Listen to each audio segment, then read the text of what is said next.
오늘의 기업 대한광통신. 이 기업을 한마디로 정의하자면 전쟁이 터질수록 더 강해지는 회사입니다. 총알이 날아다니는 전장에서 전파 방해는 통하지 않습니다. 드론이 눈을 멀게 하고 레이더를 파괴합니다. 그런데 그 드론의 심장부에 광섬유가 들어갑니다. 그리고 그 광섬유를 원재료부터 완성품까지 국내에서 혼자 다 만드는 기업이 단 하나 있습니다. 바로 대한광통신입니다. 지금 이 영상을 보고 계신 분들 솔직히 두 가지 감정 중 하나일 겁니다. 이미 많이 올랐는데 지금 들어가면 늦은 거 아닌가? 아니면 반대로 이게 진짜 더 가는 거 아닌가? 지금이라도 사야 하나? 라는 이 두 감정 사이에서 결정을 못하고 계신 분들 오늘 영상 끝까지 보시면 그 답이 명확하게 나올 겁니다. 많은 분들이 대한광통신을 볼 때 오늘 주가가 올랐나 내렸나 이 나무 하나만 보고 계십니다. 근데 오늘 저는 그 나무가 서 있는 숲 전체를 보여드리려고 합니다. 숲을 보고 나면 나무 하나가 흔들려도 전혀 무섭지 않습니다. 전설적인 투자자 피터 린치는 이런 말을 했습니다. 당신이 주식을 보유하는 이유를 설명할 수 없다면 그 주식을 팔아라. 지금 당장 대한광통신이 왜 좋은지 말씀하실 수 있나요? 대부분 없으실 겁니다. 오늘 영상이 끝나면 말씀하실 수 있게 됩니다. 오늘 저는 차트 분석하지 않겠습니다. 대신 세 가지를 말씀드릴 겁니다. 첫째, 왜 대한광통신은 전쟁이 길어질수록 오히려 호재인지. 둘째, AI 데이터 센터라는 두 번째 엔진이 이미 불을 뿜기 시작했다는 증거. 셋째, 지금 이 주가가 글로벌 기준으로 얼마나 저평가인지. 이 세 가지를 보고 나면 지금 이 가격이 기회인지 아닌지 여러분이 직접 판단하실 수 있게 됩니다. 항상 주식의 본질을 연구하는 채널입니다. 오늘의 머니숲 시작합니다. 자, 첫 번째 이야기입니다. 지금 대한민국 증시가 왜 이렇게 출렁이는지 먼저 짚고 가겠습니다. 미국과 이란의 전쟁이 장기화되는 국면 속에서 협상과 확전 사이의 불확실성이 계속되고 있습니다. 종전 기대감이 생기면 시장이 올라가고 강경 발언이 나오면 다시 내려가는 이 롤러코스터가 반복되고 있어요. 그러면서 국내 증시 전반이 크게 흔들리고 있죠. 많은 분들이 이 흔들림만 보고 계실 겁니다. 근데 나무만 보면 숲이 안 보입니다. 지금 이 흔들림 뒤에 어떤 큰 흐름이 있는지 오늘 그걸 보여드리겠습니다. 근데 여러분, 여기서 중요한 질문을 하나 드려야 합니다. 이 지정학적 리스크가 대한광통신에게는 악재일까요, 호재일까요? 다른 종목들은 지정학적 리스크가 나오면 주가가 무너지는 악재로 작용합니다. 하지만 대한광통신은 완전히 다릅니다. 이 전쟁이 길어질수록 오히려 호재가 쌓이는 구조예요. 이렇게 생각해 보세요. 물이 부족한 사막 한가운데 우물이 하나 있습니다. 사막이 더 넓어질수록 그 우물의 가치는 어떻게 될까요? 대한광통신이 딱 그 우물입니다. 전쟁이 길어질수록 광섬유 수요는 늘어나고 그 수요를 채울 수 있는 국내 기업은 대한광통신 하나뿐이거든요. 그 이유가 뭔지 구체적으로 말씀드릴게요. 이란과 연계된 세력들이 광섬유 FPV 드론을 실전에 투입해 이라크 주둔 미군 기지의 레이더와 블랙호크 헬리콥터를 직접 공격하고 있습니다. 광섬유 기반 드론은 전파 방해를 받지 않고 정밀하게 유도할 수 있어서 현대전의 핵심 무기로 부상했어요. 그리고 이 광섬유를 원재료부터 완성품까지 전 공정을 직접 생산할 수 있는 국내 기업은 대한광통신이 유일합니다. 여기서 끝이 아닙니다. 대한광통신은 방위사업청으로부터 안티드론 방산혁신 기업 100선에 선정된 기업입니다. 지금 국산 레이저 대공무기 천광의 핵심 부품인 고출력 광섬유 레이저 모듈을 국내에서 유일하게 공급할 수 있는 기업으로 주목받고 있어요. 레이저 무기는 미사일과 달리 1회 발사 비용이 불과 2,000원 수준입니다. 드론 한 대를 잡기 위해 수억 원짜리 미사일을 쏘는 것과 2,000원짜리 레이저를 쏘는 것, 어느 쪽이 경쟁력이 있겠습니까? 드론 위협이 폭발적으로 늘어나는 현대전 환경에서 이 경제성이 얼마나 강력한 무기인지 아시겠죠? 실제 사를 보시면 더 명확합니다. 이번 이란 전쟁에서 방산 섹터는 다른 종목들이 무너지는 날에도 홀로 달렸습니다. 한화 에어로스페이스는 전쟁 발발 직후 단 하루 만에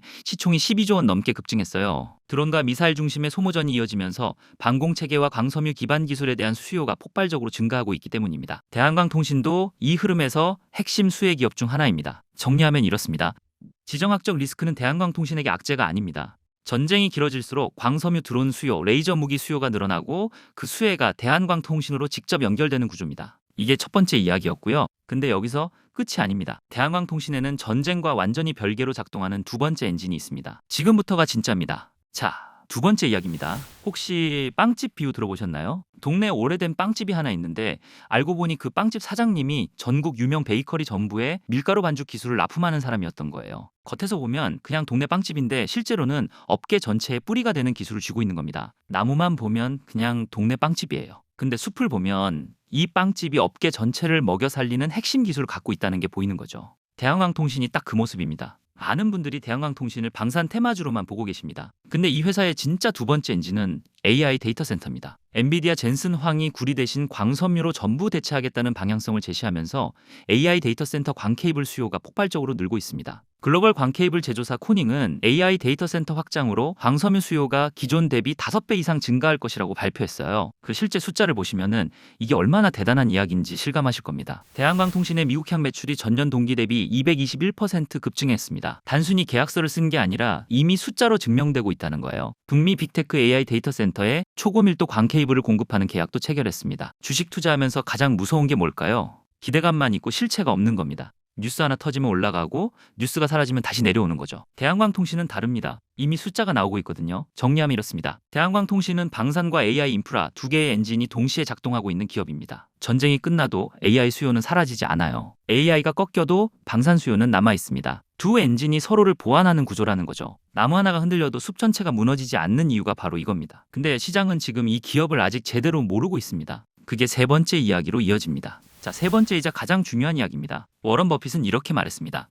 훌륭한 기업을 적당한 가격에 사는 것이 적당한 기업을 훌륭한 가격에 사는 것보다 훨씬 낫다. 지금 대한광통신은 훌륭한 기업이 아직 시장에 제대로 알려지지 않은 순간입니다. 부동산으로 비유해 보겠습니다. 강남 한복판에 건물이 하나 있습니다. 1층에는 방산 드론 임차인, 2층에는 레이저 무기 임차인, 3층에는 AI 데이터 센터 임차인이 들어와 있어요.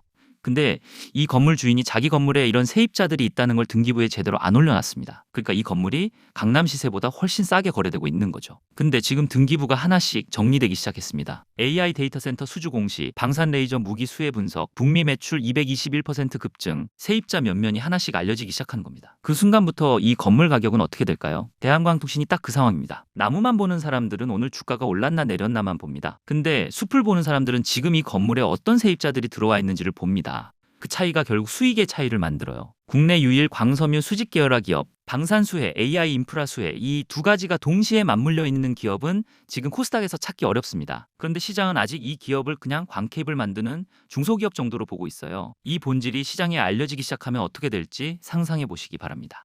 그럼 지금 일시적인 눌림 때문에 걱정되시는 분들 계실 겁니다. 이렇게 생각해 보세요. 고무줄을 양쪽으로 끝까지 당겨보시면 팽팽하다가 손을 놓으면 어떻게 됩니까? 원래 있던 자리를 탁 튕겨서 돌아가죠. 주식시장도 완벽하게 똑같습니다. 주가가 이동평균선에서 너무 멀리 벗어나면 반드시 다시 평균으로 끌려 내려오는 강한 힘이 작용합니다. 이게 지금 나오고 있는 단기 눌림의 정체예요. 나무 하나가 바람에 흔들리는 겁니다. 숲 전체가 무너지는 게 아니에요. 단기 눌림은 걱정이 아니라 다음 상승을 위한 준비 구간입니다. 자, 오늘 세 가지를 말씀드렸습니다.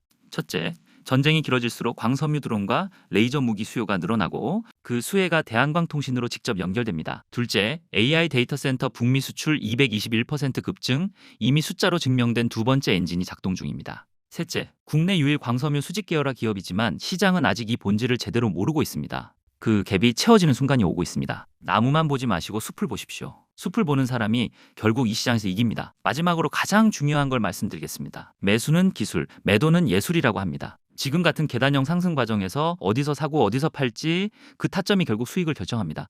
많은 분들이 증권사 목표 주가를 참고하시는데요. 증권사 목표 주가는 구조적으로 보수적일 수밖에 없습니다. 기업과의 관계를 유지해야 하고 현재 보이는 데이터만 반영하며 딱 12개월 안만 봅니다. 나무 하나만 보는 분석인 거죠. 저희 머니숲은 다릅니다. 숲 전체를 보고 미래 데이터까지 끌고 와서 철저하게 분석하고 역산합니다. 대한광통신에 대해서 세 가지 시나리오를 선정하여 최종 목표가가 나왔는데요. 지금 이 영상을 보고 계신 분들에게 아주 좋은 소식이 담겨있는 리포트를 준비했습니다. 받아가시는 방법은 간단합니다. 영상 댓글창에 보시면 이렇게 고정 댓글이 있습니다. 여기 보이시는 링크를 클릭하시고 상단에 보이시는 입력란에 머니숲 입력하시고 하단에 대한광 입력하시고 신청해 주시면 됩니다. 100% 무료입니다. 숫자만 던지면 사기꾼 리딩방이랑 다를 게 없겠죠. 목표 주가의 산정 근거와 앞으로의 주가 흐름 맥락을 함께 이해해야 주가가 흔들릴 때 마음이 흔들리지 않습니다. 올바른 투자는 올바른 배움에서 나옵니다. 투자의 대가 찰리 멍거는 말했습니다. 위대한 기업을 찾아라. 그리고 그냥 가만히 있어라. 나무가 흔들려도 숲을 믿는 사람이 결국 웃게 됩니다. 지금 시장이 흔들리고 있을수록 좋은 종목을 제대로 이해하고 있어야 합니다. 채널이 도움이 되셨다면 구독과 좋아요 부탁드리고 다음 영상에서도 좋은 내용으로 찾아뵙겠습니다.